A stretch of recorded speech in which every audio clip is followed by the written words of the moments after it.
Hey guys, Dave Baggs here, and before I get into the video, I just want you guys to know that I'm going to designate a portion of my day to answer emails, respond to comments on my videos, and things of that nature. So if I don't respond to your comments right away on my video or anything like that, be patient and I will get to it probably at the end of the day, all right?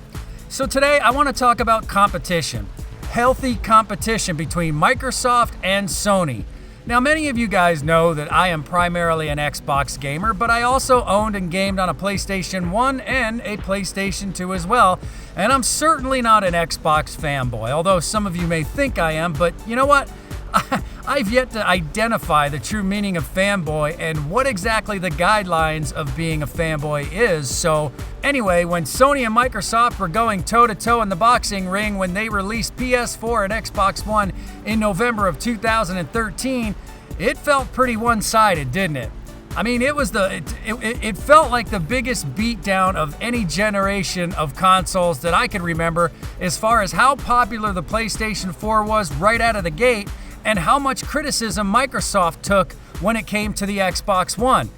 Honestly, guys, you gotta take your hat off to what Sony did with the PlayStation 4 because unlike what Microsoft did, Sony just wanted to make a powerful console for gamers to simply game on, and they did just that. And because of this, I'm gonna have to give it to Sony when it came to this generation of consoles, at least at the beginning, okay? But it doesn't mean that I'm gonna throw away my Xbox One, okay? I'm not. I'm happy with my Xbox One, especially now. But as an Xbox gamer, I was, and I still am man enough to swallow my pride and tip my hat to Sony on a job well done.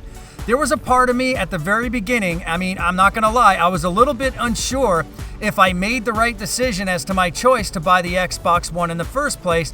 But you know what? I stuck with Microsoft because I've been with them for so many years, and I just didn't want to make a drastic change to what I've been used to for so long, and so I guess I was just in my comfort zone, you know? So I think a year or so after the Xbox was released, Phil Spencer and his team, boy, you know what? They had the gears turning, and they realized that Sony had their A game on when they released the PlayStation 4. And maybe Microsoft's priorities were just not on the console, but on everything else, which was obviously making it into a cable box for your television and working with the Kinect. I mean, they shoved Kinect down our throat. I mean, it's a decision that I'm sure Microsoft regrets to this day. But you know what? Again, that's what healthy competition does. Healthy competition is needed.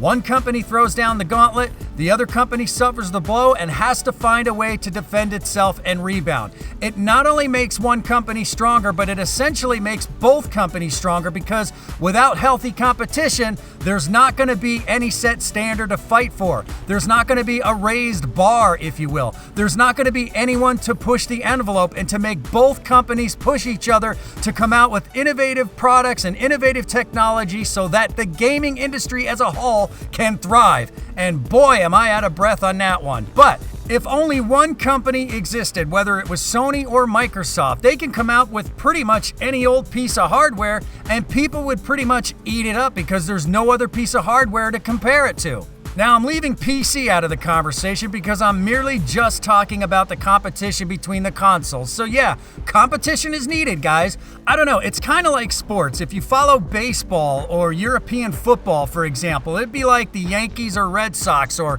Chelsea and Manchester United. I don't know, that's an example. I don't know if they're rivals, but you can't have one without the other, right? Okay, it's like this in the gaming world with Sony and Microsoft being the two heavy hitters, okay? They're the Yankees and Red Sox. They're Chelsea and Manchester United, and without stiff competition between them, I think the development process is going to suffer greatly. Not only the hardware for the consoles, but the software as well.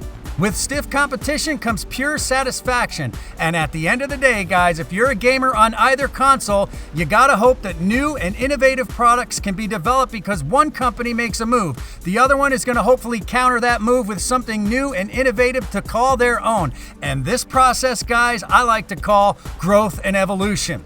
Now with the next generation of consoles and other hardware additions, you will once again see both Microsoft and Sony step up to the plate and deliver their very best. And at the end of the day, whether you want to admit it or not, whether you're a fan of one company or another, you want the competition to do well.